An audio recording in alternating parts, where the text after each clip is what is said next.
오전 7시 12분 911 센터로 전화가 걸려온다. 녹음된 목소리는 여성의 것으로 더듬거리고 겁에 질려 있으며 때로는 거의 알아들을 수 없다. 여자는 마지막 지표대를 붙잡듯 이름을 반복한다. 그녀는 깨어났을 때 그가 없다는 것을 깨달았다고 말한다. 교환원은 표준 질문을 하려고 시도한다. 그가 어디에 있었는지, 마지막으로 그를 본 것이 언제인지, 그가 스스로 떠났을 가능성이 있는지. 하지만 전화선 너머에서는 흐느낌으로 중단되는 짧은 대답만 들린다. 마지막에 그녀는 거의 속삭이듯 말한다. 그냥 그를 찾아주세요. 서비스 일지에는 나중에 정확히 7단어가 기록된다. 실종 신고, 힐 가족의 집, 순찰대 파견됨. 10분 후 교회의 회색 집 앞에 경찰차가 멈춘다. 덧문의 페인트가 벗겨진 작은 2층 코티지는 생기가 없어 보인다. 현관에는 가운을 입은 여자가 서 있고 눈이 빨갛고 밤새 잠을 자지 못한 것처럼 보인다. 그녀는 경찰을 맞이하지 않고 한마디도 하지 않는다. 그저 서서 문을 바라보며 마치 안으로 들어가는 것이 두려운 것처럼. 패트릭 로슨 경관이 가장 먼저 문턱을 넘는다. 집은 조용하다, 너무나 조용하다. 부엌에는 식은 커피가 있고 테이블 위에는 열린 공책이 있다. 거실에는 야간등이 켜져 있고 소파 위에는 담요가 깔끔하게 놓여 있다. 모든 것이 제자리에 있고 무질서나 투쟁의 흔적이 없다. 1층의 문과 창문은 잠겨 있고 자물쇠는 온전하다. 여기서 아무 일도 일어나지 않은 것처럼 보인다. 다만 부자연스럽게 느껴지는 이상한 침묵만 있을 뿐.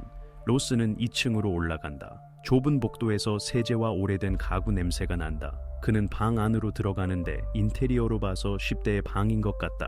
그리고 즉시 알아차린다. 창문이 활짝 열려 있다. 외풍이 커튼을 흔든다. 방충망이 제거되어 벽에 기대어 있다. 찢어짐도 긁힌 자국도 없다. 깔끔하고 정확한 움직임. 마치 누군가 미리 모든 것을 계산한 것 같다. 창턱은 깨끗하고 흙이나 신발 자국이 없다. 경찰관은 마당으로 나간다. 아래에서 보면 창문은 약 3m 높이에 있다. 그 아래는 평평한 땅, 건조하고 발자국이 없다. 마치 아무도 거기에 접근하지 않은 것처럼 흔적이 없다. 풀조차 짓눌리지 않았다. 이 모든 것이 일반적인 도주나 납치의 그림과 맞지 않는다.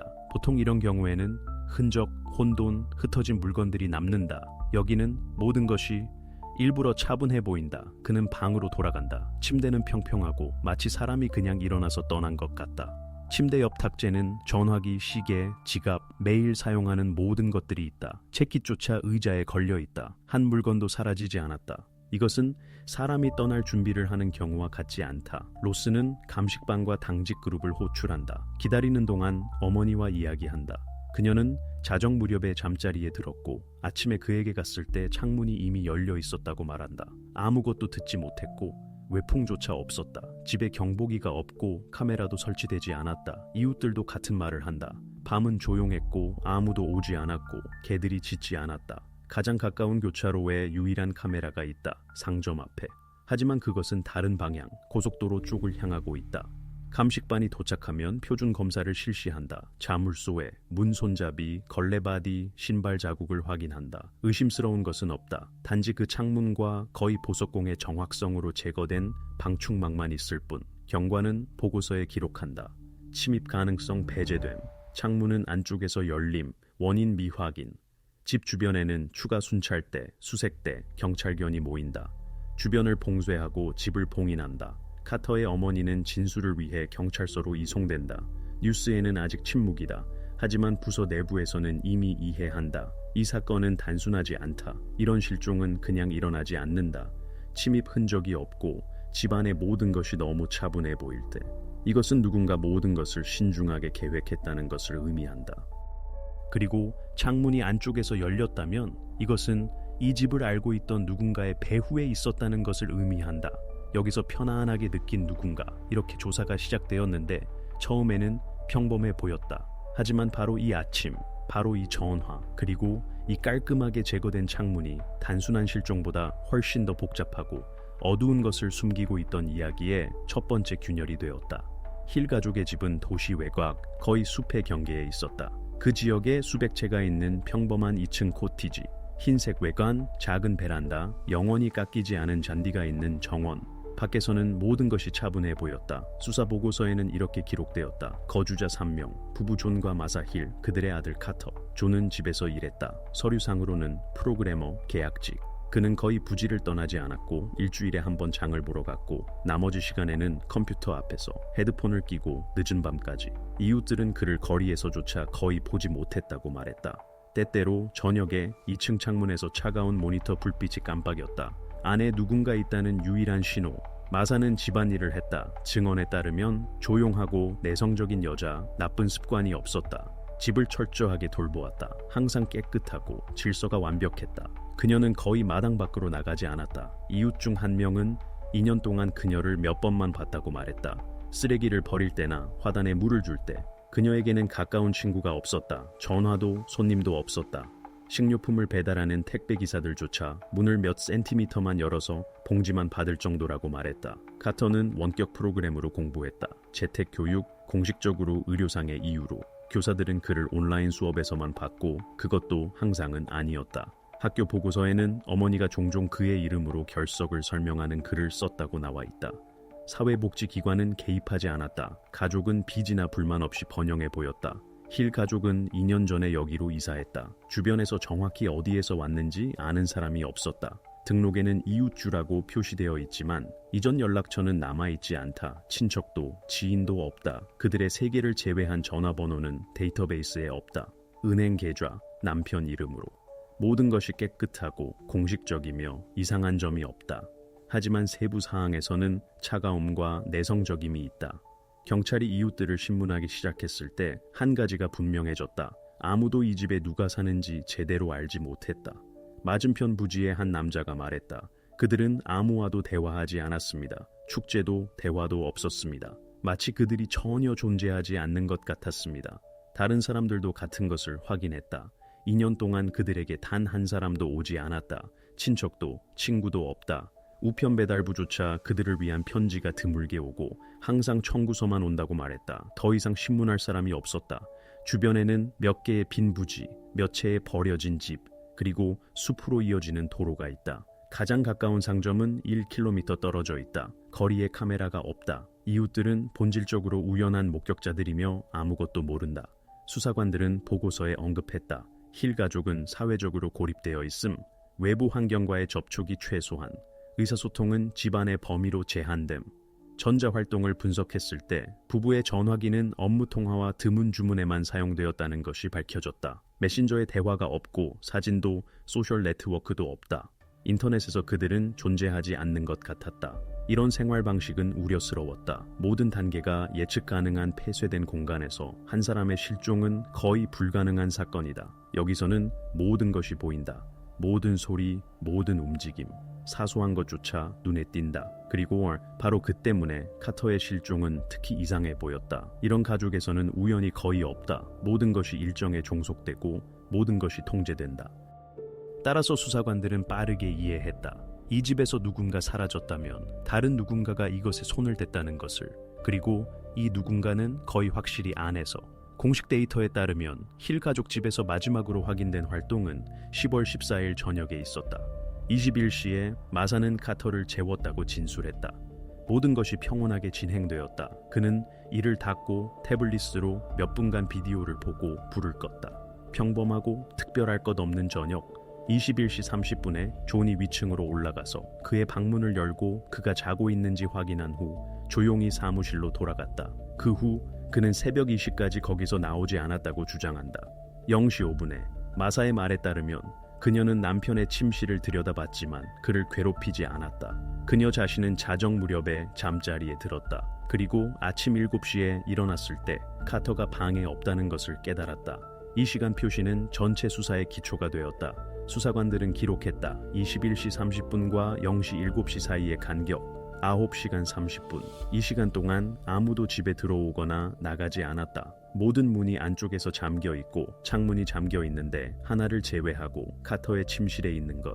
이 사건의 이 전체 사건의 열쇠가 되었다. 그리고 바로 그 안에서 나중에 답보다 더 많은 질문을 찾았다. 가장 먼저 확인한 것은 부모의 반응이었다. 신문 프로토콜은 마사가 침착했지만 눈이 계속 헤매고 있었다는 것을 보여준다. 그녀는 추위 때문에 깨어나서 아들의 담요를 바로잡으러 갔고 빈 침대를 봤다고 말했다. 밤에 어떤 소리도 듣지 못했다. 발자국도 움직임도 창문이 닫히는 소리도 없었다. 존도 같은 것을 확인했다. 모든 것이 조용했습니다. 누군가 집을 돌아다닌다면 들었을 것입니다. 하지만 경관들은 알고 있었다.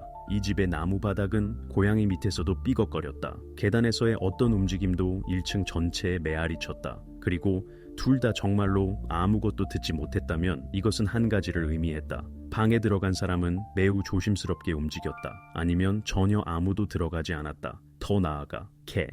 마당에서 기르던 작은 잡종견은 일종의 경비원 역할을 했다. 동물은 모든 소리에 반응했고 특히 밤에. 하지만 그날 밤 개는 불안의 징후를 전혀 보이지 않았다. 짖지도 낑낑거리지도 집에 들어가려고 하지도 않았다. 이웃들이 확인했다. 전체 지역이 침묵 속에 있었다. 수색에 이것은 거의 불가능한 사실이었다. 누군가 2층 창문을 통해 집에 침입했더라도 개는 낯선 사람의 냄새를 맡았을 것이다. 하지만 그것은 침묵했다. 이것은 외부 납치 버전을 파괴했다. 로슨 경관은 보고서에 언급했다. 집의 상태는 투쟁, 침입 흔적 또는 서두름의 부재를 나타낸다. 분위기는 일상의 느낌을 유지한다. 카터의 방은 마치 그가 그냥 나가서 돌아오지 않은 것처럼 보였다. 침대는 깔끔하게 정돈되어 있고 베개는 평평하다. 의자는 아침을 위해 준비된 옷, 침대 옆 탁재는 전화기, 책, 물잔, 공황이나 서두름의 징후가 없다. 감식반은 모든 센티미터를 검사했다. 창문 아래 평평한 땅, 지문 없음, 풀조차 짓눌리지 않았다. 창턱은 깨끗하고 신발 자국이 없다. 방충망은 깔끔하게 제거되어 손상 없이 안쪽에서 벽에 기대어 있다. 이것은 특히 전문가들을 불안하게 했다. 밖에 있는 누구도 긁힌 자국을 남기지 않고 방충망을 그렇게 제거할 수 없었을 것이다.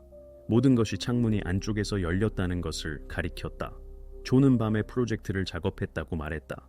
컴퓨터는 실제로 이 시 무렵까지 켜져 있었고 브라우저에는 기술 문서, 코드가 있는 몇 개의 탭이 열려 있었다. 활동 기록에는 마지막 키 누름의 정확한 시간 2시 17분. 그 후 노트북은 절전 모드로 전환되었다. 즉 대략 이 시간부터 집에는 완전한 침묵이 있었다는 것이다. 마사는 깊이 잠들었고 깨지 않았다고 말했다. 수사관들이 얼마나 깊이 잤는지 물었을 때 그녀는 대답했다. 그 어느 때보다도. 언뜻 보기에 평범한 문구이지만 경관들에게 이것은 중요한 세부 사항이 되었다. 실종의 밤에 너무 깊은 잠은 의심스러워 보였다. 특히 이전에 문이 삐걱거리는 소리에도 반응했던 집에서. 신문과 현장 검사 후 수사는 중간 결론을 내렸다. 버전은 두 가지만 있을 수 있었다. 첫째, 전문적으로 흔적 없이 소음 없이 침입한 드문 경우.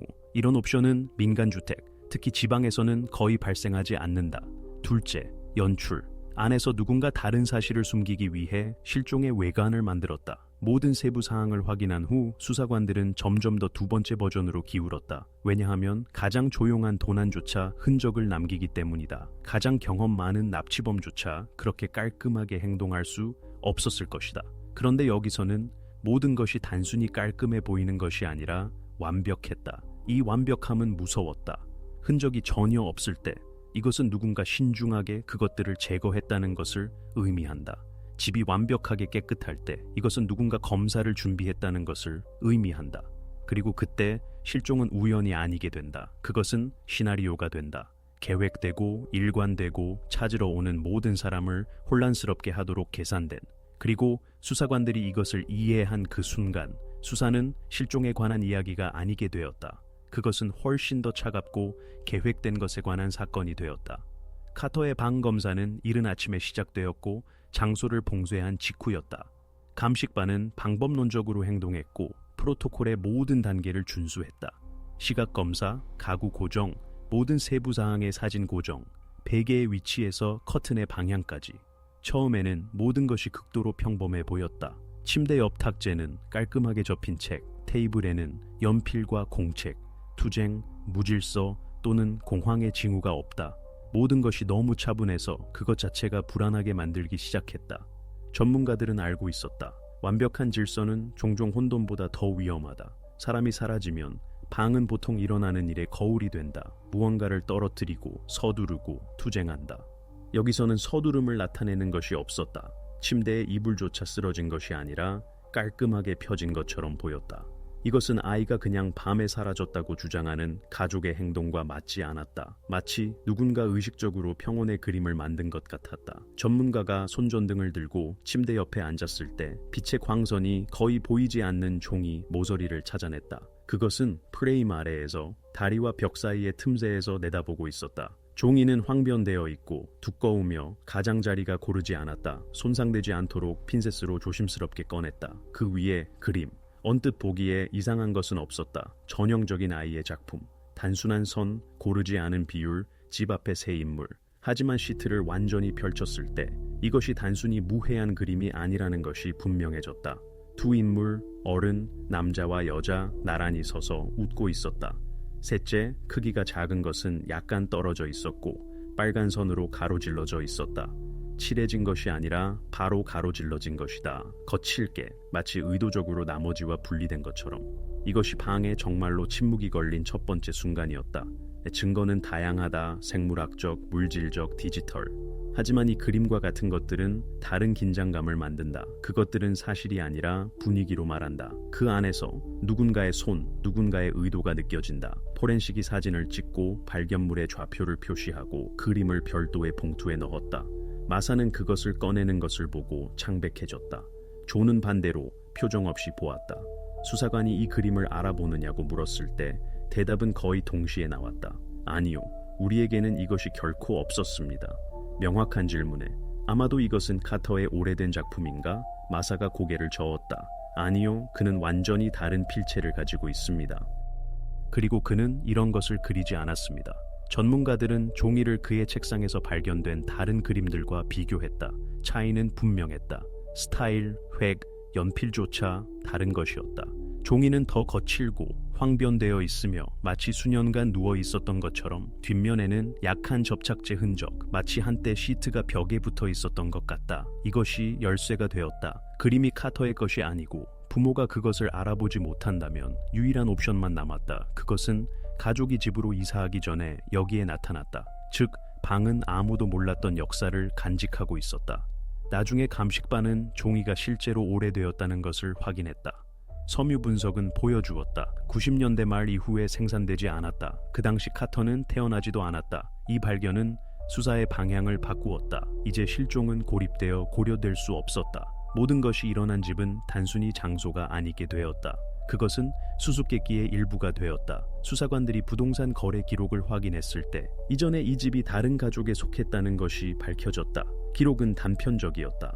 소유자가 사망했고 주택이 오랫동안 비어 있었고 그 다음 대행사의 소유가 되었다. 그 이후로 수년간 아무도 거기에 영구적으로 살지 않았다. 그 순간 수사는 처음으로 뒤로 한 걸음을 내디뎠다. 앞으로가 아니라 보통처럼 범죄자에게가 아니라 뒤로 집의 역사로. 그리고 이것은 시사적이었다. 그들이 더 파고들수록 더 이해했다. 카터의 실종은 이야기의 시작이 아니라 그 연속일 수 있다는 것을. 전문가들이 증거로 작업하는 동안 수사그룹은 힐 가족을 확인하는 데 몰두했다. 이것은 표준 절차다. 실종 후 첫 며칠 동안 모든 것을 확인한다. 전기, 직장, 연락처, 빚, 관계. 보통 이러한 확인은 의미 있는 것을 제공하지 않지만 때때로 그것들이 바로 전환점이 된다. 여기서도 그랬다. 분석 부서의 보고서는 보여주었다. 마사 힐 깨끗하다. 이웃주에서 태어나고 교육대학을 졸업했고 최근 몇 년간 일하지 않았고 집을 돌보았다. 빚도 불만도 행정 제재도 없다. 완벽한 프로필. 존 힐 반대로 질문을 불러일으켰다. 처음에는 특별한 것이 없었다. 프리랜서, 시스템 관리자, 민간 회사와의 연구 계약.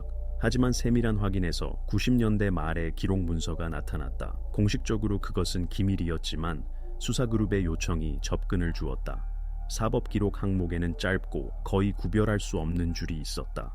2003년 사람 실종 사건으로 조사받음. 이 문구는 즉시 사건에 대한 태도를 바꿨다. 가족 비극은 한 가지다. 참가자 중 한 명이 이미 유사한 수사에서 언급되었다면 완전히 다른 것이다.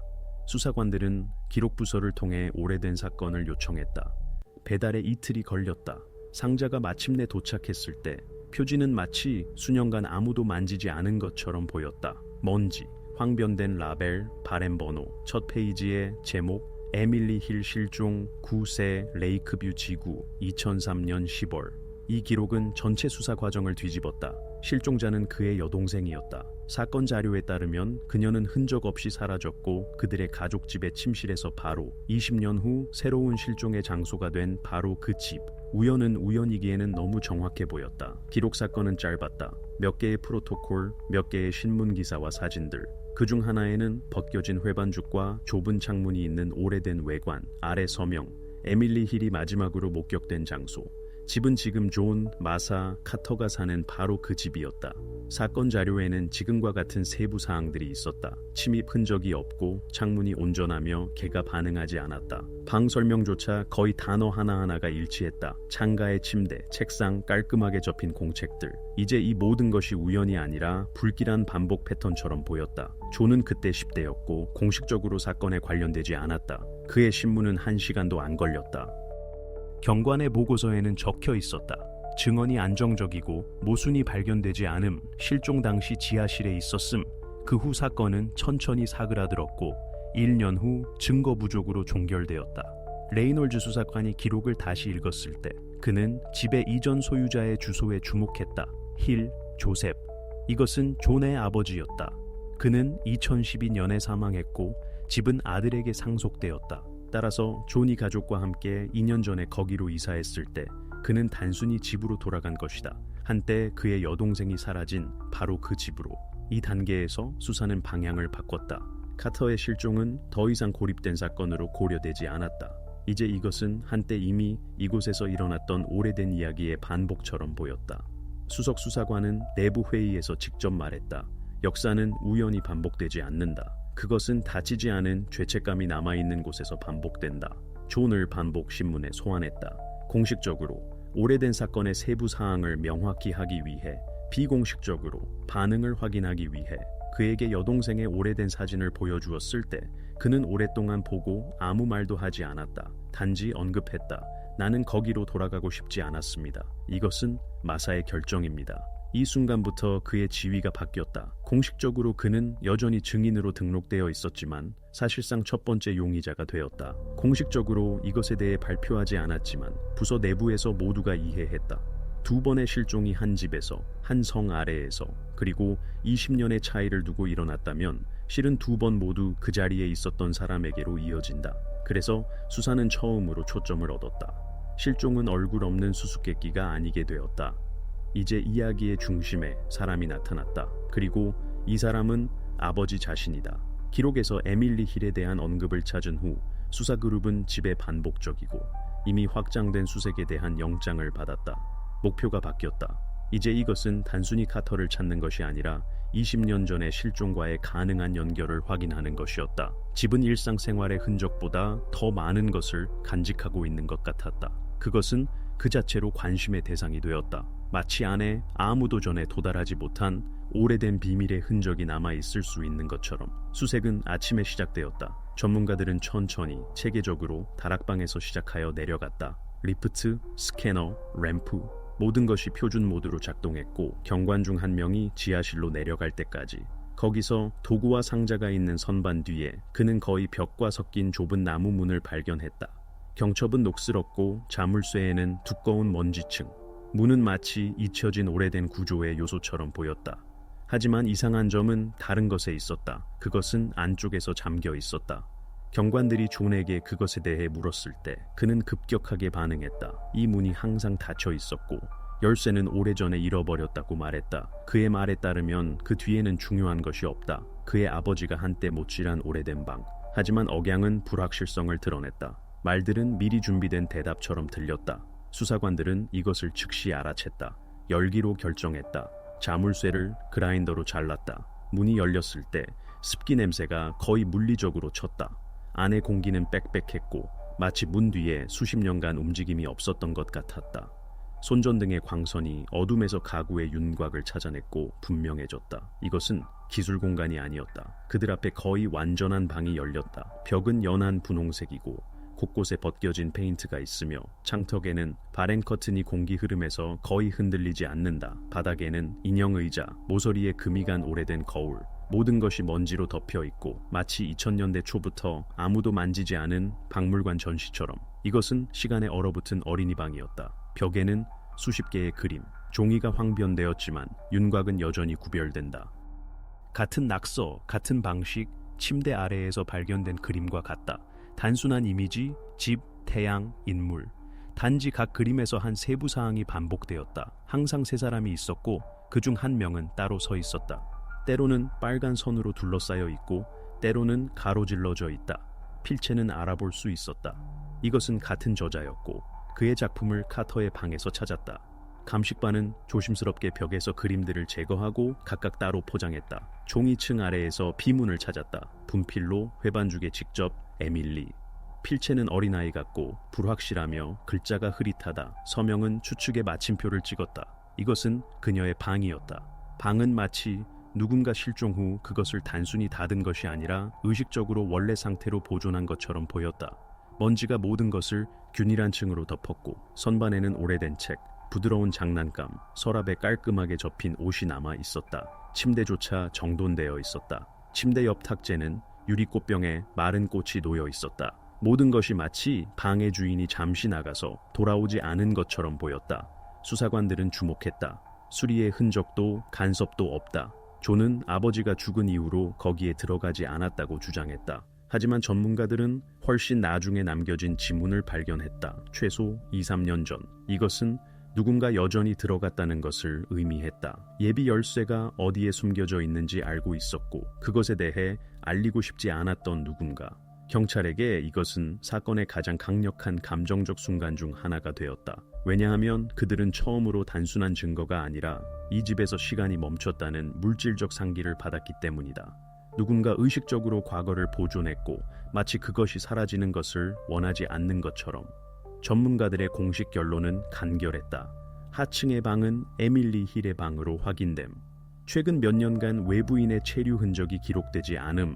분위기와 인테리어 상태는 의도적인 환경 보존을 나타냄. 이것은 중요한 전환점이었다. 집은 단순히 범죄 현장이 아니게 되었다. 그것은 유물로 인간의 기억과 강박의 물리적 증거로 변했다. 여기에 모든 세부 사항은 과거가 떠나지 않았다고 말했다. 그것은 단지 다시 나올 순간을 기다리고 있었다. 그리고 이제 수사는 이해해야 했다. 누가 그리고 왜 이 방을 보관했는지. 에밀리의 방이 공식적으로 확인되었을 때 수사관들은 즉시 존 힐을 신문에 소환했다. 사무실에는 무거운 침묵이 있었다. 카메라가 켜져 있고 마이크가 고정되어 있으며 프로토콜이 있는 폴더가 첫 페이지에 열려 있다. 질문은 서문 없이 들렸다. 왜 당신은 이 방의 존재를 숨겼습니까? 잠시 동안 그는 당황했다. 이것에 대해 직접 질문할 것이라고 예상하지 못한 것 같았다. 그가 처음 말한 것은 아무것도 숨기지 않았다는 것이었다. 지하실의 오래된 방에 단순히 의미를 두지 않았다는 것. 그 다음 몇 초 후 그것이 여동생의 방이었다는 것을 알았지만 거기로 돌아가고 싶지 않았다고 덧붙였다. 그리고 나서 이미 억양을 잃고 말했다. 나는 그녀를 기억하고 싶었지만 들어가는 것이 두려웠습니다. 이 문구들은 잘 준비되지 않은 변명처럼 들렸다.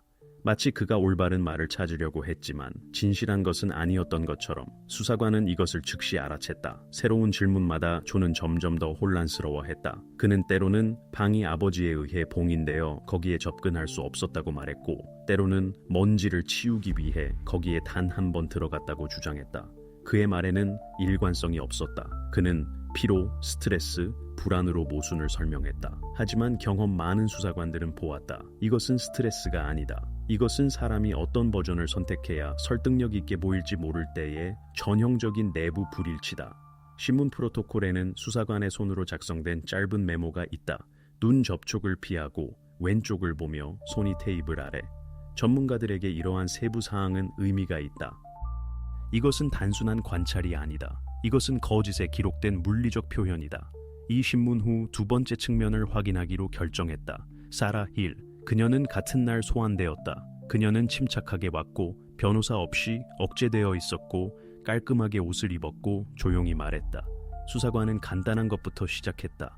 당신은 언제 지하실에 닫힌 방이 있다는 것을 알았습니까? 사라는 오랫동안 침묵했다. 그 다음 말했다. 나는 그것이 존재한다는 것을 몰랐습니다. 이 대답은 그녀의 버전에 마침표를 찍었다. 왜냐하면 몇 시간 전에 존이 말한 것은 정반대로 들렸기 때문이다. 그는 사라가 방에 대해 알고 있었고 그것을 만지지 말라고 주장한 것이 바로 그녀였다고 확신했다. 공식 기록에는 이제 동일한 사실의 두 가지 다른 버전이 표시되었다. 수사관은 명확히 했다. 그녀가 지하실에 들어간 적이 있는지, 거기서 문을 본 적이 있는지. 사라는 부인했다. 지하실이 두려워서 거기에 전혀 내려가지 않았다고 말했다. 그녀에게 발견된 방해 사진을 보여주었을 때 그녀는 돌아섰다. 단지 말했다. 이것이 사실이라면 나는 그가 왜 나에게 말하지 않았는지 이해하지 못합니다. 수색의 이것은 핵심 순간이 되었다. 이 순간까지 배우자들은 하나의 전체처럼 보였다. 그들은 함께 붙어 있었고 동일하게 대답했고 조화롭게 행동했다. 이제 그들의 증언이 갈라지기 시작했다. 그들이 이전에 말한 모든 것, 실종의 밤에 대해, 개의 행동에 대해, 그들이 잠자리에 든 시간에 대해 이제 재확인이 필요했다. 그들 사이의 균열이 분명해졌다. 조는 다쳤고 일어나는 일에 대해 언급하는 것을 멈췄다. 사라는 반대로 협력하기 시작했다. 그녀는 거짓말 탐지기 검사에 동의했고 분석을 위해 전자기기를 제공했다. 조는 거부했다. 이것은 수사관들이 처음으로 사건이 움직이고 있다고 느낀 순간이었다.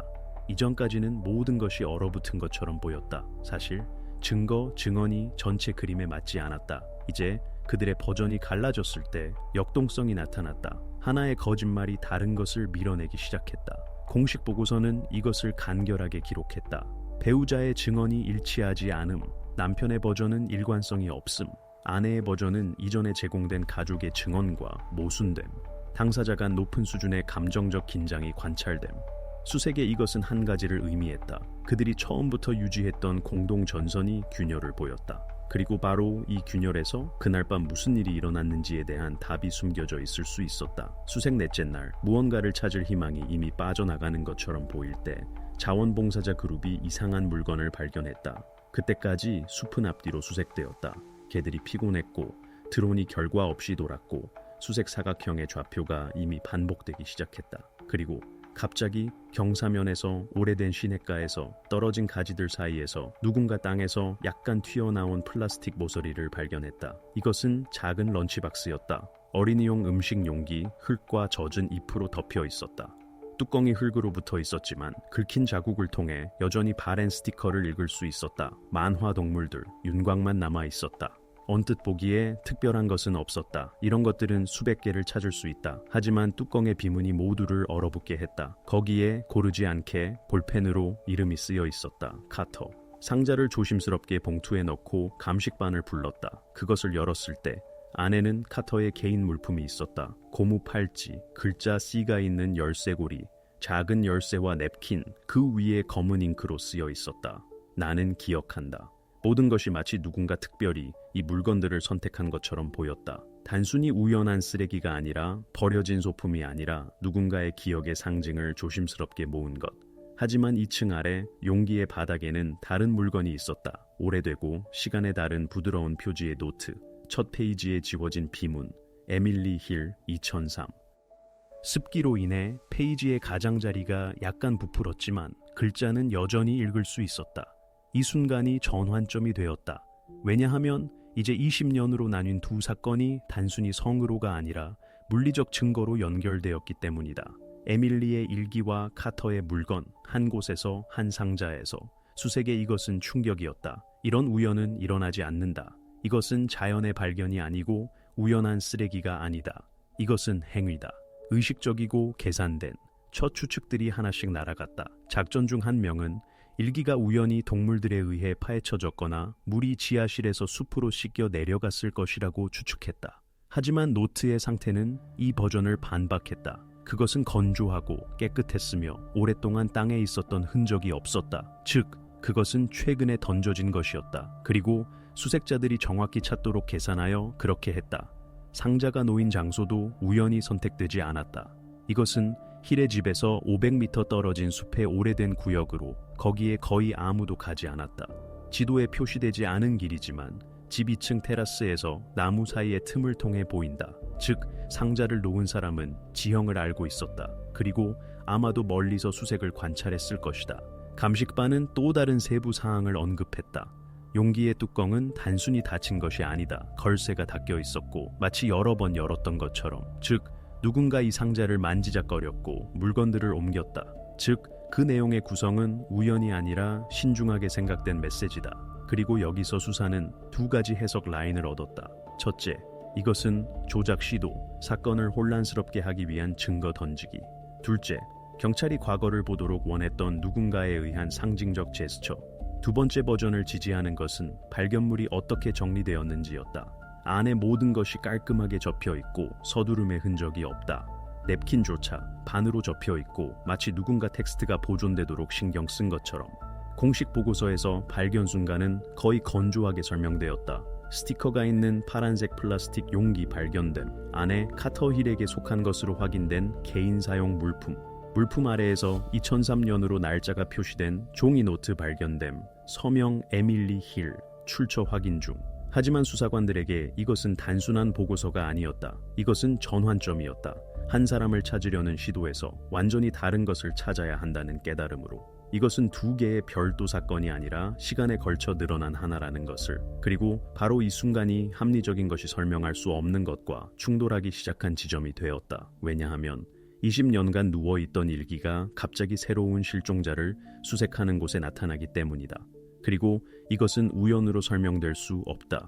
누군가 지켜보고 있다. 누군가 그림자에서 이 이야기를 조종하고 있다. 이제 수사는 카터가 어디로 사라졌는지가 아니라 누가 우리가 에밀리에 대해 알기를 원하는지에 집중했다. 에밀리의 일기를 관리연구소에 전문 분석을 위해 전달했다.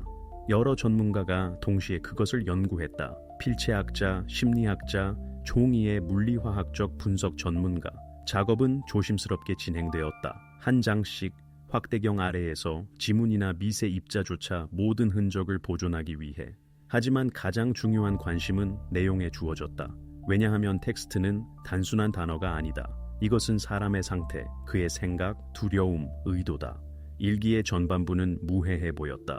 기록은 짧고 단순했다. 날씨에 대한 관찰, 학교에 대한 생각, 지루함에 대한 불만, 오빠가 몇 번 언급된다. 조는 내가 그릴 때 웃는다. 그리고 항상 바쁘고 엄마에 대해 말하지 않는 아버지. 이 단계에서 모든 것이 전형적인 청소년 일기처럼 보였다. 하지만 대략 중간부터 시작하여 텍스트의 분위기가 급격하게 바뀐다. 새로운 캐릭터가 나타난다. 친구, 그는 사람이 아니라 존재로 묘사된다. 한 기록에서 에밀리는 쓴다. 그는 벽 안에 산다. 나는 그에 대해 생각할 때 그가 바스락거리는 것을 듣는다. 때때로 그는 우리를 지켜보기 때문에 자지 않는다고 말한다. 처음에 수사관들은 이것이 상상의 산물이라고 결정했다. 하지만 각 새로운 페이지마다 이미지가 점점 더 구체적이 되었다. 그녀는 친구가 그녀보다 집을 더 잘 알고 있다고, 그가 문이 없는 곳에 좁은 통로를 걸을 수 있다고 묘사한다. 특별한 관심을 불러일으킨 문구. 그는 벽이 단순한 벽이 아니라 숨어서 살아남을 수 있는 곳이라고 말했다. 이 기록 후 필체가 고르지 않게 되고 글자가 흐려지며 마치 어둠 속에서 쓴 것처럼. 이것은 불안한 순간이다. 자료를 다룬 심리학자는 이 기간에 저자가 분명히 강한 긴장과 두려움을 경험했다고 언급했다. 더 나아가 일련의 단편적인 메모, 그 안에는 거의 일관된 서술이 없고 짧은 문구만 있다. 그는 내가 존에게 말하는 것을 원하지 않는다. 오늘 그는 문을 그려달라고 요청했다. 내가 모든 것을 올바르게 하면 우리는 조용한 곳으로 갈 것이다. 수사관들은 이 줄들을 지하실에서 발견된 그림들과 비교했다. 그중 하나에는 실제로 검은색으로 칠해진 윤곽이 그려진 출입구가 있는 벽이 그려져 있었다. 필체학자는 에밀리의 손이 마지막 기록에 가까워질수록 변했다는 것을 확인했다. 선이 중단되고 글자가 늘어났으며 마치 그녀가 빠르게 쓰고 끝낼 시간이 없을까봐 두려워한 것처럼. 이것은 평온한 글쓰기의 상태가 아니라 충동이다. 마지막 기록은 거의 전체 페이지를 차지한다. 필체는 크고 고르지 않다. 위에 깔끔하게 쓰여 있다. 오늘 우리는 영원히 떠날 것이다. 날짜도 설명도 서명도 없다. 단지 이 하나의 문구, 그리고 그 아래 잉크가 흐른 흔적, 마치 저자가 단어 중간에 멈춘 것처럼. 수사관들은 단단한 표면에 쓰는데 특징적인 펜의 압력 흔적을 찾지 못했다. 즉, 그녀는 부드러운 밑받침에 썼고 아마도 침대나 무릎에. 이것은 서두름을 나타낸다. 그리고 문구 자체의 내용은 심리학자의 의견에 따르면 절망이 아니라 결의를 반영한다.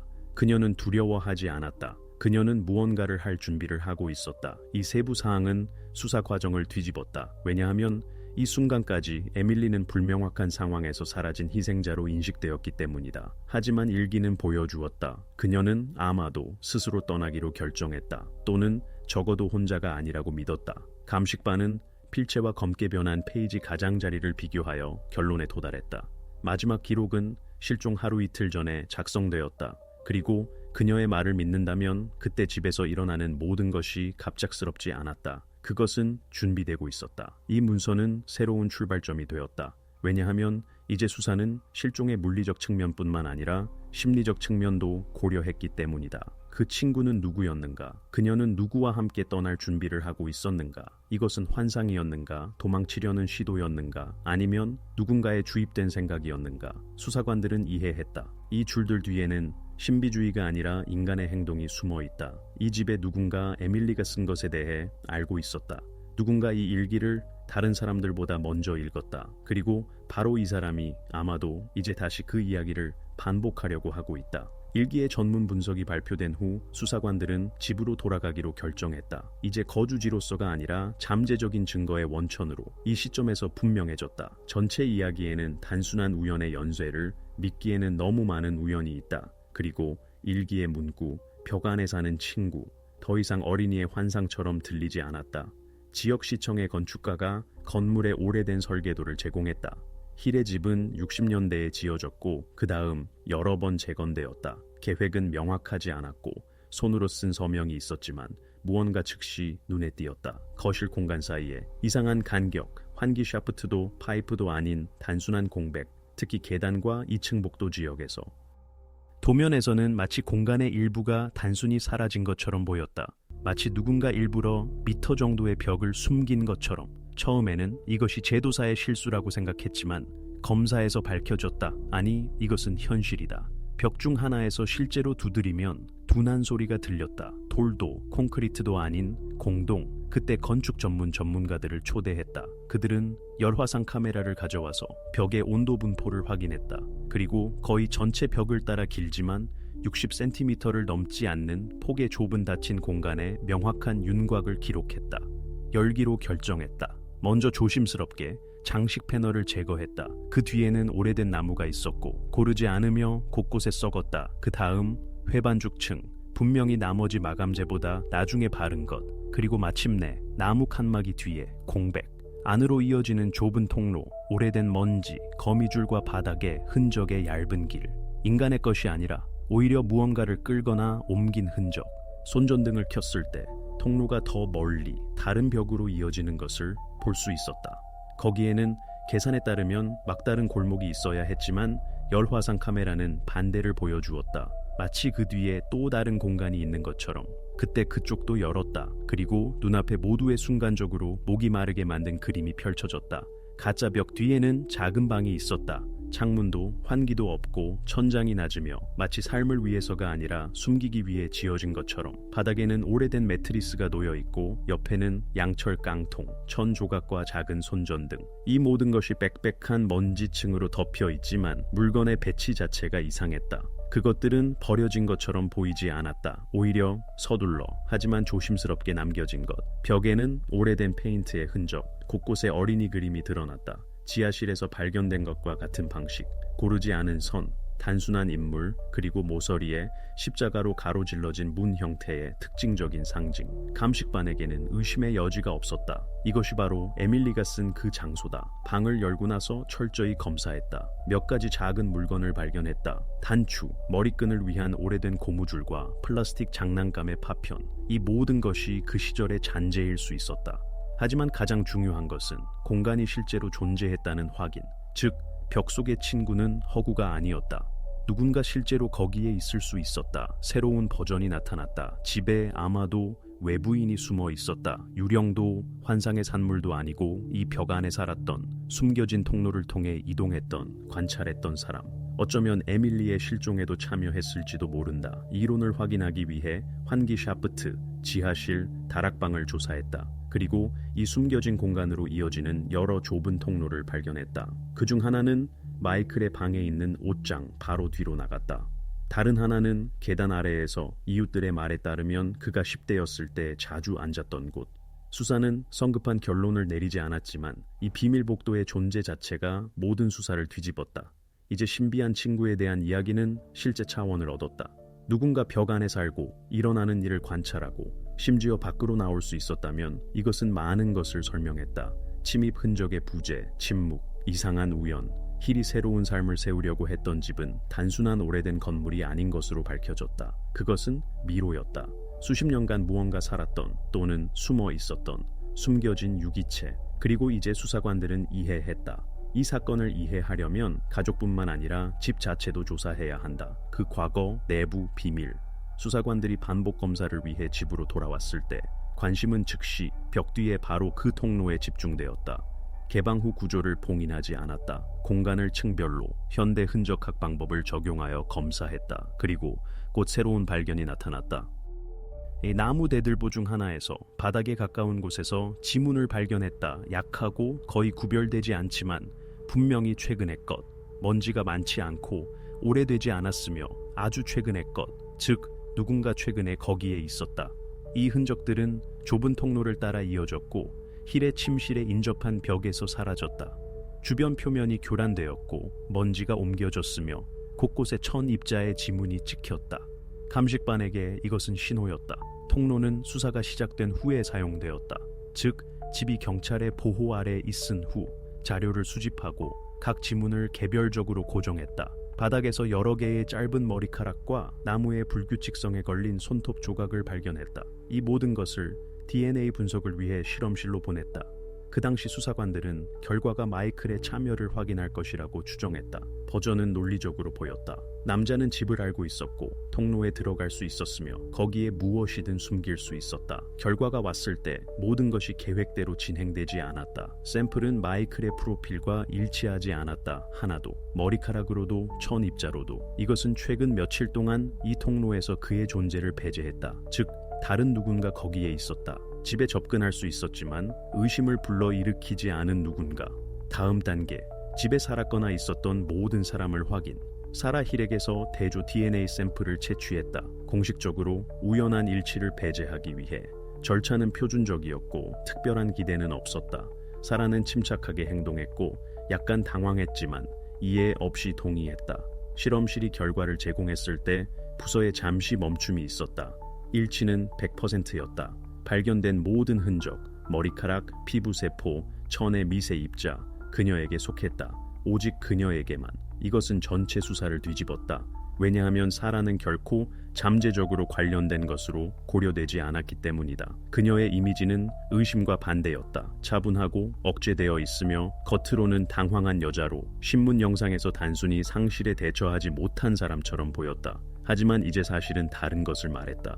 처음에 수사관들은 그녀가 카터가 사라진 후 첫 시간 동안 패닉 상태에서 우연히 통로에 들어갔을 수 있다고 추정했다. 하지만 이 통로들에 대한 접근은 도구 없이는 불가능했다. 칸막이들은 힘을 가해 열어야 했고 일부 판자는 부러뜨려야 했다. 이것은 우연히 일어날 수 없었다. 그 다음 시간 프레임을 확인하기 시작했다.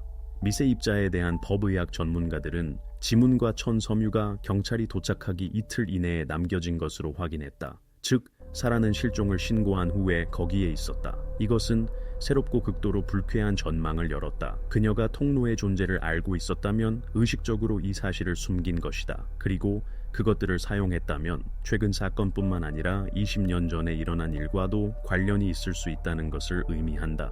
수사관들은 그녀의 과거로 돌아갔다. 출생지, 의료기관 등록, 이전 주소를 확인했다. 그리고 흥미로운 세부 사항을 밝혀냈다.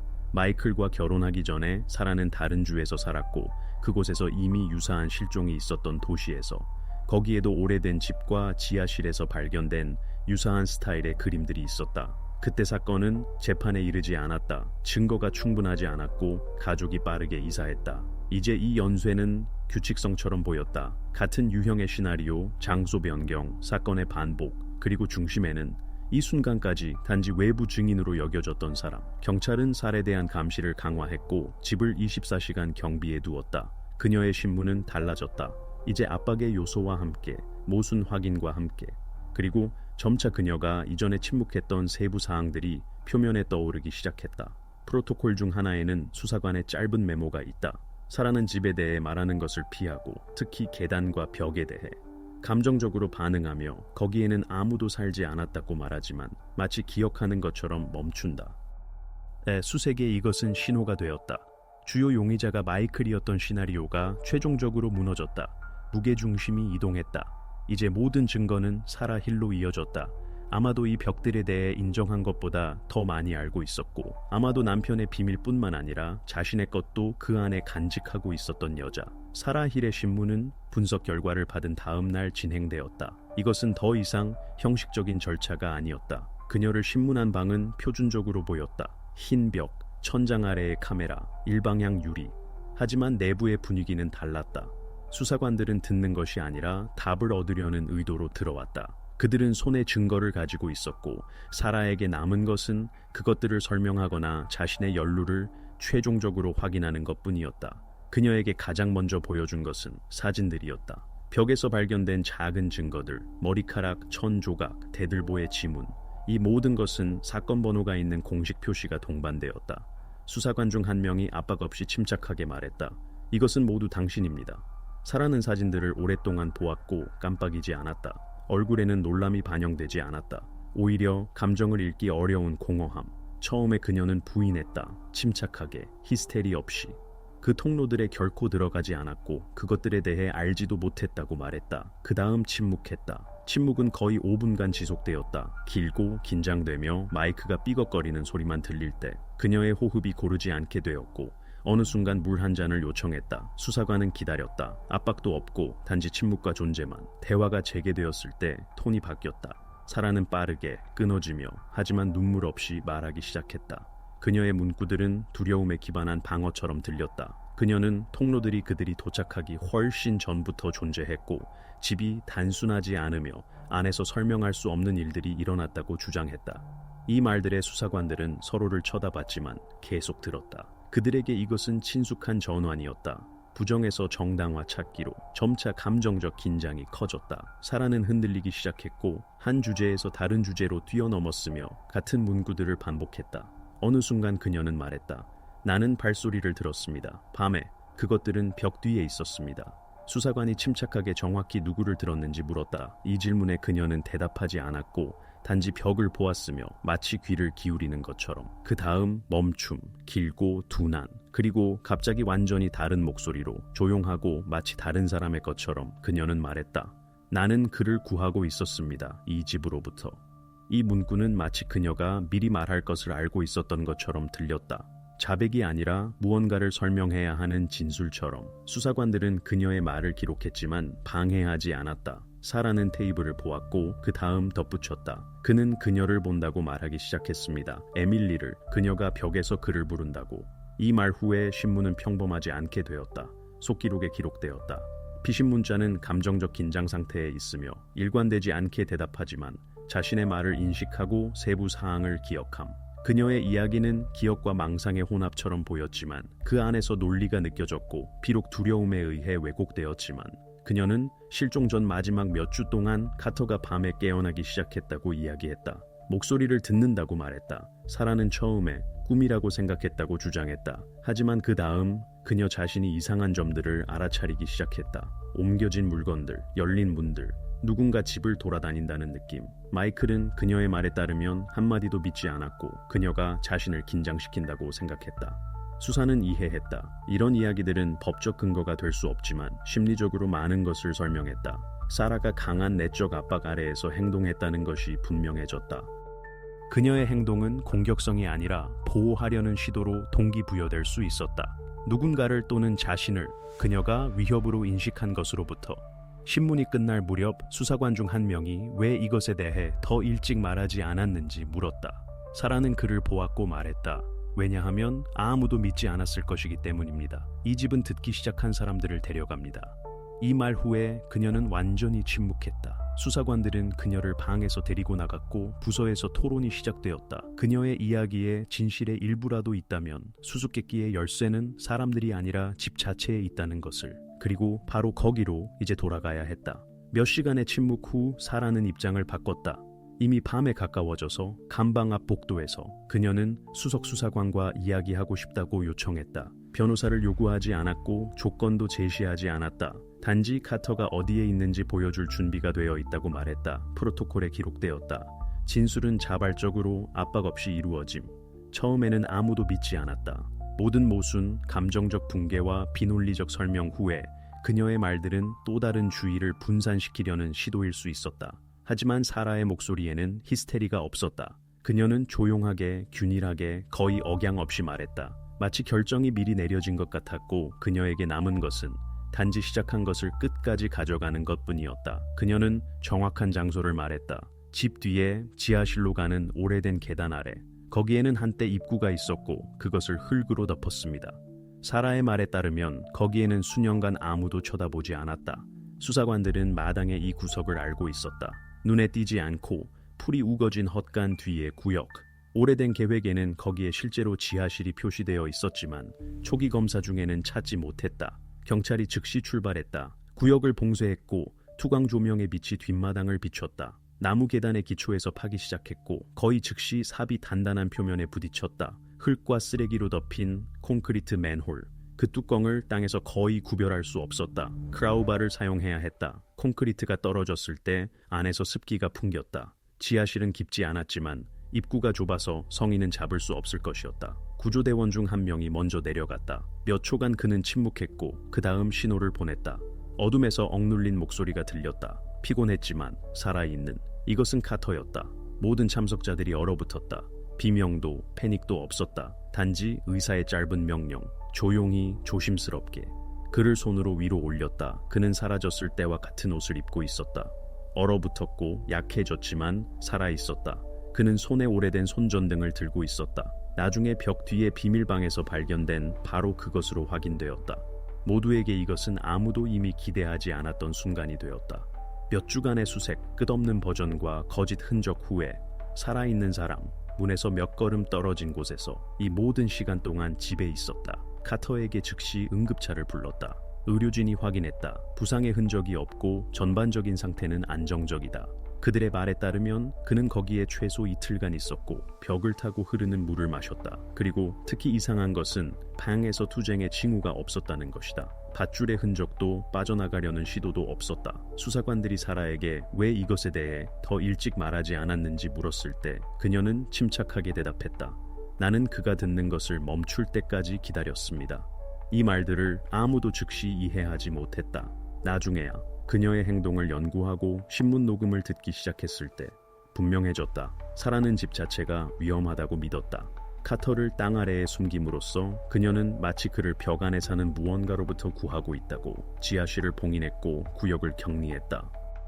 집에서 다시 검사를 실시했고 이미 새로운 목표로 사라가 어떻게 거기에 들어갈 수 있었는지, 왜 아무도 이 입구를 더 일찍 발견하지 못했는지 이해하기 위해 오래된 콘크리트 구조물은 예상보다 더 깊이 들어갔고 흙층 아래에는 지하실과 지하를 연결하는 환기 샤프트가 있었다. 이 발견은 많은 것을 설명했다. 사라의 말에 따르면 밤에 들었던 소리들, 그리고 누군가 바닥 아래를 걷는다는 이상한 느낌. 실제로 이것은 단순히 공기 흐름일 수 있었지만 지속적인 긴장 상태에 있는 사람에게는 모든 삐걱거림이 살아있는 존재처럼 보일 수 있었다. 카터가 병원으로 이송될 때까지 집 주변에는 이미 뉴스 채널의 차들이 서 있었다. 기자들은 생중계로 전했다. 실종자가 살아서 발견됨. 수색의 이것은 끝이 아니라 새로운 단계로의 전환이었다. 주요 수수께끼는 이전과 같았다. 왜 사라가 이 모든 것을 했는지, 그녀의 문구 나는 그를 집으로부터 구했다는 미친 은유처럼 들리는 것을 멈췄다. 발견된 지하실, 비밀 통로와 에밀리의 일기의 빛에서 그것은 다른 그늘을 얻었다. 아마도 사라는 정말로 구하고 있다라고 믿었고 숨기는 것이 아니었다. 그리고 이제 수사관들은 밝혀내야 했다. 정확히 무엇으로부터 그녀는 아들을 보호하려고 했는지. 카터가 안전한 곳에 있게 된 후 사라를 다시 신문실로 데려왔다. 이번에는 용의자로서가 아니라 퍼즐의 마지막 조각을 소유한 사람으로서 그녀의 행동이 바뀌었다. 내성적임이 사라졌고 눈물도 없었고 습관적인 저항도 없었다. 그녀는 마치 일어나는 일을 받아들인 것처럼 보였고 더 이상 거짓말하는 것이 무의미하다는 것을 이해한 것처럼. 수사관은 침착하게 압박 없이 시작했다. 왜 이 모든 것을 했는지 물었다. 왜 카터를 숨겼는지, 왜 경찰을 속였는지, 실종을 연출했는지. 사라는 부정하지 않았다. 그녀는 단순히 말했다. 왜냐하면 다른 아무도 믿지 않았을 것이기 때문입니다. 이것만이 그를 멈출 수 있었습니다. 처음에 이 말들은 의미가 없었다. 누가, 마이클, 집, 그녀가 이전에 말했던 벽의 목소리들. 하지만 점차 그녀의 이야기에서 논리가 구축되기 시작했다. 그녀는 몇 달 전 청소하는 동안 에밀리의 오래된 일기를 발견했다고 설명했다. 그것은 옷장의 벽 뒤에 있었고 마치 특별히 숨겨진 것처럼. 사라는 그것을 밤에 읽었고 마이클이 자고 있을 때, 그리고 안에 있던 것이 그녀에게 계시가 되었다. 페이지들은 깔끔한 필체로 쓰여져 있었고 어린이 그림들 사이에는 집에 누군가 그녀와 이상하게 행동했다는 메모들, 마치 놀았지만 너무 집요하게. 거기에는 세부 사항들의 설명이 있었다. 저녁 식사, 대화, 아무에게도 말하지 말라는 약속들.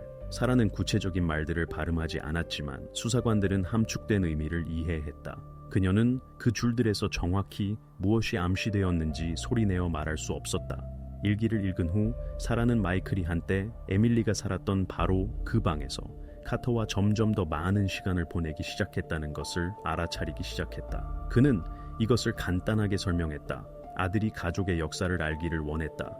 하지만 사라를 불안하게 한 것은 그가 이것에 대해 어떻게 말했는지였다. 마치 과거에 남아있어야 했던 무언가를 회복하고 있는 것처럼. 그는 거기에 에밀리의 오래된 장난감을 가져오고 레코드를 틀고 카터에게 벽에 있던 것과 같은 그림을 그리도록 요청했다. 그녀는 그를 멈추려고 했고 다투었지만 마이클은 화를 냈을 뿐이다. 그래야 한다고, 그녀가 돌아오고 있다고 말했다. 사라는 모든 것이 반복되고 있다는 것을 이해했다. 같은 이야기, 같은 벽들, 같은 의식들. 그때 그녀의 말에 따르면 그녀는 자신을 위해서가 아니라 두려워했다. 카터를 위해 두려워했다. 그리고 집이 다시 그들을 20년 전과 같은 고리로 끌어들이고 있다는 것을. 그녀는 밤의 발소리를, 어린이 웃음, 벽 뒤에서의 두드림을 들었다고 주장했다.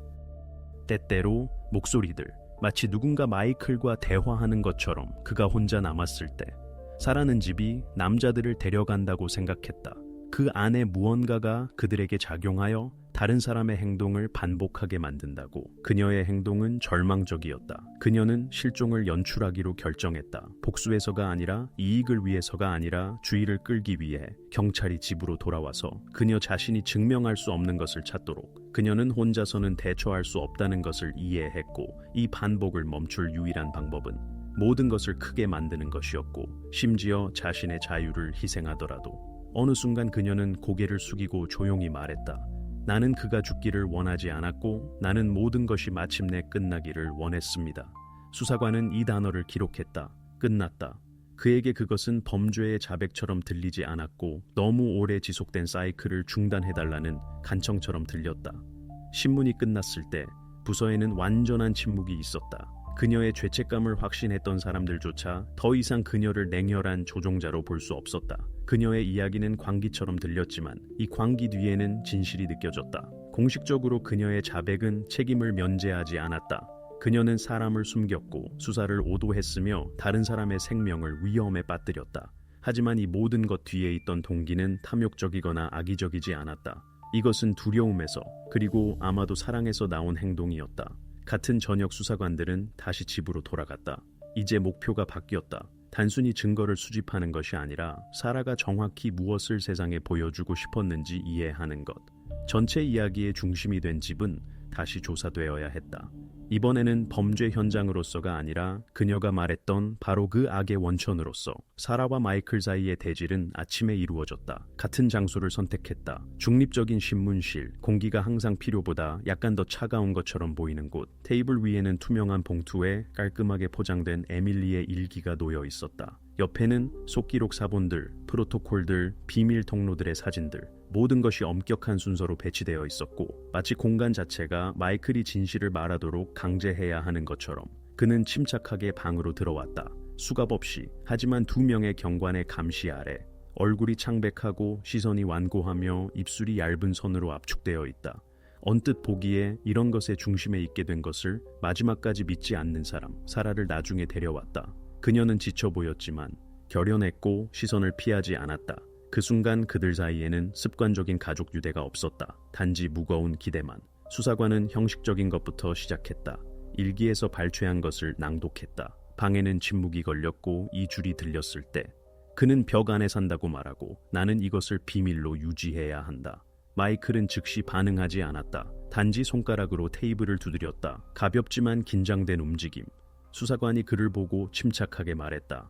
마이클, 이것은 당신에 관한 것입니다. 그는 부정하지 않았다. 단지 고개를 끄덕이고 말했다. 네, 이것은 저입니다. 사라가 떨었다. 나머지는 침묵했다. 그리고 그는 계속했고 마치 안도한 것처럼, 마치 오랫동안 누군가 마침내 이해하기를 원했던 것처럼. 어린 시절 그는 숨는 습관이 있었다고 이야기했다. 집은 오래되었고 속이 빈 벽과 환기 샤프트가 있었다. 그는 거기서 피난처를 찾았고 손전등을 들고 기어 들어갔으며 어머니가 저녁 식사로 부르는 소리를 들으며 수시간 동안 앉아있을 수 있었다. 에밀리는 더 어렸고 그녀는 이것을 게임으로 생각했다. 그는 자신을 벽 속의 친구라고 불렀고 그녀는 믿었다. 그들은 규칙을 만들었다. 3번 두드리기. 나는 가까이 있다는 뜻. 2번. 숨어라는 뜻. 그날 그의 말에 따르면 그들은 다시 놀고 있었다. 에밀리가 먼저 기어 들어갔고 그가 그렇게 하지 말라고 요청했음에도 불구하고. 통로가 좁았고 판자가 오래되고 먼지가 많았다. 그녀는 끼었고 겁을 먹었으며 그를 불렀다. 마이클은 그녀를 꺼내려고 했지만 발 아래 판자가 부러졌고 그 자신이 거의 떨어질 뻔했다. 모든 것이 빠르게 일어났다. 소음, 패닉, 먼지, 어둠. 조용해졌을 때 그는 그녀가 단순히 다른 쪽에서 빠져나왔다고 결정했다. 그는 오랫동안 기다렸다. 그 다음 무언가 끔찍한 일이 일어났다는 것을 깨달았다. 겁을 먹었다. 어른들에게 달려가지 않았고 도움을 부르지 않았다. 반대로 판자들을 닫고 도망갔다. 그때 그는 겨우 9살이었다. 그는 자신이 무엇을 하는지 깨닫지 못했고 단지 모든 것이 사라지기를 원했다. 몇 시간 후 집에 경찰이 가득 찼고 수색이 시작되었다. 하지만 그때까지 흔적은 이미 잃어버렸다. 그가 자랐을 때 집을 팔았다. 마이클은 떠나서 잊으려고 했다. 하지만 여동생에 대한 기억은 남았다. 그는 이것과 함께 살았고 마치 빛이 꺼졌을 때도 당신을 따라가는 지속적인 그림자처럼. 사라와 함께 오래된 집을 샀고 그것이 모든 것이 일어났던 바로 그 주소라는 것을 알았을 때 그는 이것이 모든 것을 바로잡을 기회라고 결정했다. 돌아와서 그녀가 어디에 남았는지 이해하기 위해. 하지만 아내에게 말하는 대신 다르게 행동하기 시작했다. 다시 통로들을 열었고 방을 복원했으며 에밀리의 오래된 물건들을 모았고 마치 과거를 되돌리려는 것처럼 그녀의 존재를 느낀다고 말했다. 모든 것을 반복하면 그녀의 목소리를 들을 수 있을 것이라고. 그에게 이것은 광기가 아니라 속죄의 시도였다. 사라는 그 순간 이미 들을 수 없었다. 그녀는 돌아섰지만 수사관은 그녀가 남아있도록 주장했다. 마이클은 계속했고 여전히 침착하게, 긴장 없이, 하지만 목소리에 어떤 체념이 있었다. 그는 말했다. 나는 카터가 연루되기를 원하지 않았습니다. 단지 그가 들으면 내가 그때 들었던 것을 이해할 수 있을 것이라고 생각했습니다. 그래서 우리가 함께 그녀를 찾을 수 있도록. 수사관은 프로토콜에 기록했다. 자백은 자발적으로 받아들여짐. 용의자는 20년 전의 사건이 비의도적인 성격을 가졌다고 주장함. 모든 것이 끝났을 때 마이클은 처음으로 눈을 들었다. 사라를 보고 말했다. 나는 단지 그녀가 나를 부르는 것을 멈추기를 원했습니다.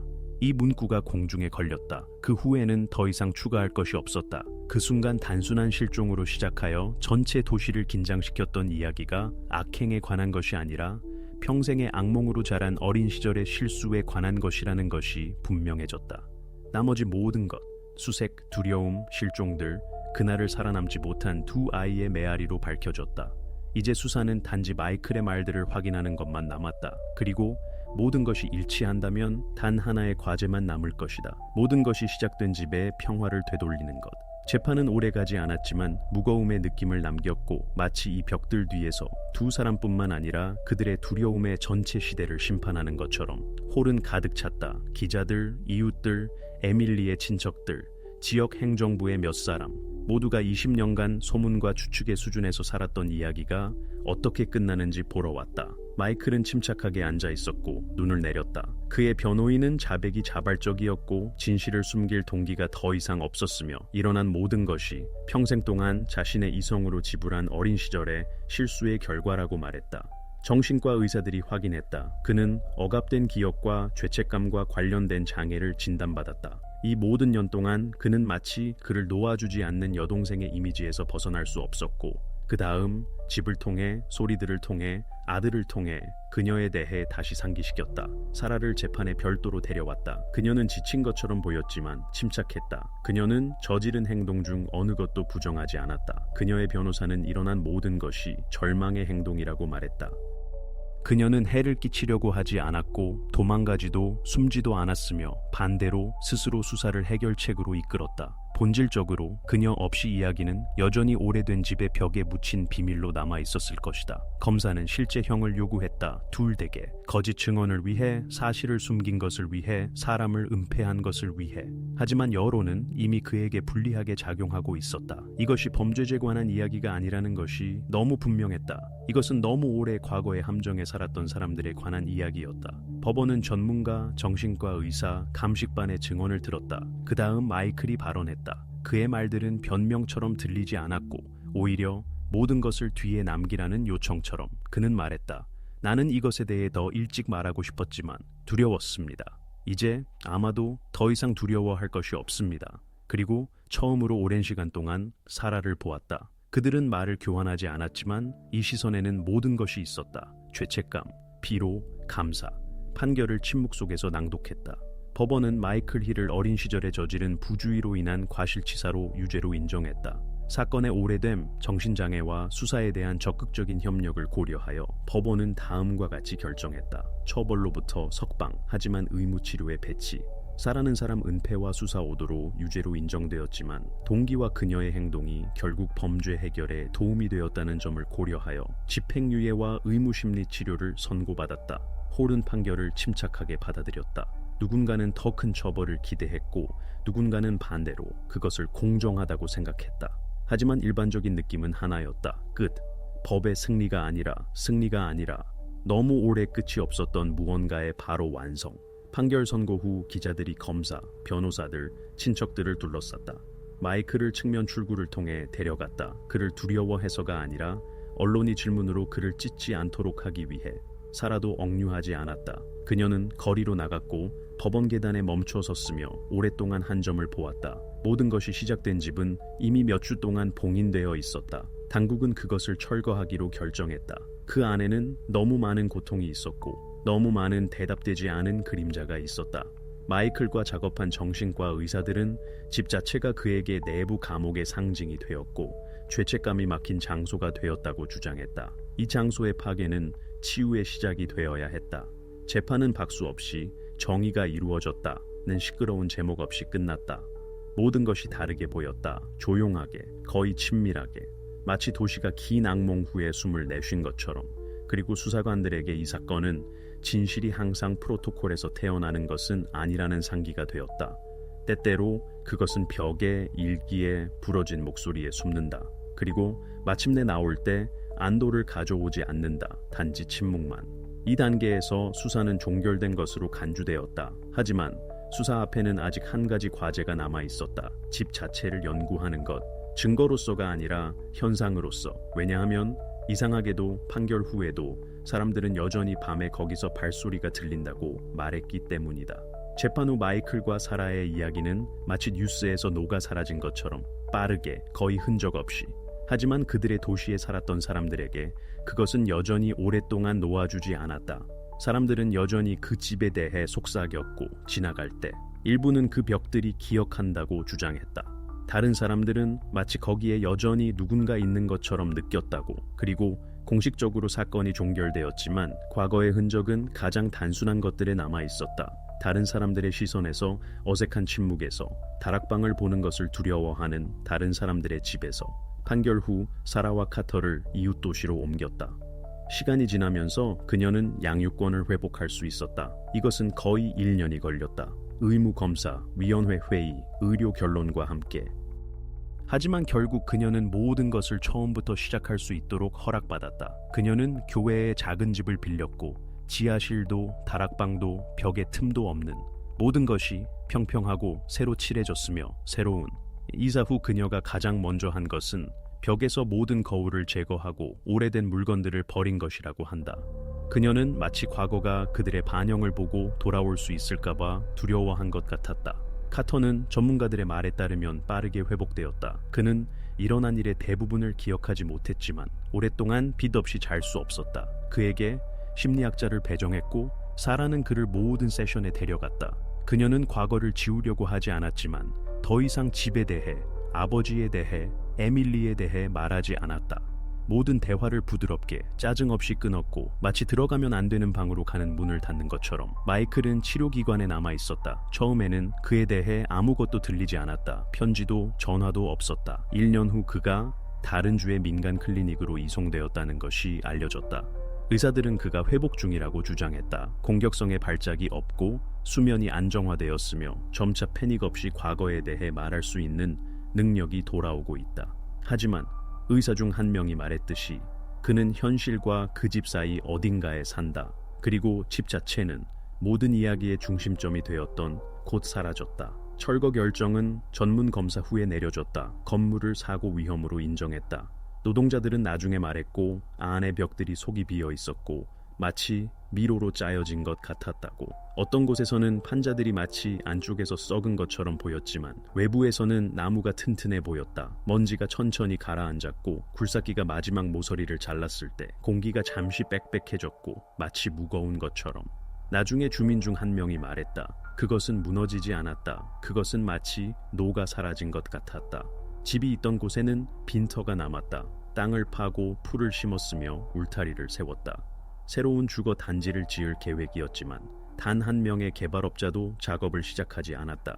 시 공무원들은 이것을 관료주의로 설명했지만 지역 주민들은 알고 있었다. 아무도 단순히 그 땅을 만지고 싶어 하지 않았다. 거기에는 너무 많은 다른 사람들의 목소리가 있었다. 3년 후 사라는 유일한 인터뷰를 했다. 짧고 감정 없이 말했다. 아무도 그때 무슨 일이 일어나고 있는지 이해할 수 없었던 것에 대해 책임이 없습니다. 하지만 때때로 무언가를 놓아주기 위해서는 유죄를 찾는 것이 아니라 단순히 문을 닫아야 합니다. 이 말들은 나중에 모든 신문에 재인쇄되었다. 일부에게 그것들은 정당화의 시도처럼 들렸고 다른 이들에게는 마침표를 찍는 방법처럼. 카터는 잘 알았다. 그는 더 이상 힐이라는 성과 연결되지 않았다. 사라가 서류를 변경했다. 그는 집도 그 사건들도 기억하지 못했지만 때때로 이웃들의 말에 따르면 창가에 오래 앉아서 침묵을 들을 수 있었다. 마치 멀리서 무언가를 구별하려고 하는 것처럼. 힐 가족의 이야기는 겉으로는 침착하게 끝났지만 도시에서는 여전히 오랫동안 그 그림자가 느껴졌다. 집은 물론 철거되었지만 그것이 서 있던 곳은 비어 있었다. 사람들은 그것을 피해 걸었다. 개들조차 거기에 오래 머물지 않았다. 그리고 누군가 이것에 대해 이야기하려고 할 때마다 대화는 필연적으로 같은 방식으로 끝났다. 문구로 일부 집들은 다시 짓지 않는 것이 좋다. 이렇게 단순한 실종으로 시작하여 오래된 비극을 밝히는 것으로 변한 이야기가 끝났다. 아무도 이기지 못했고 아무도 지지 않았다. 모든 것이 그래야만 하는 대로 끝났다. 너무 오래 다른 사람들의 비밀을 간직했던 것의 파괴와 함께. 그리고 어쩌면 처음으로 수년 만에 이 집에서 더 이상 존재하지 않는, 마침내 진정으로 조용해졌다.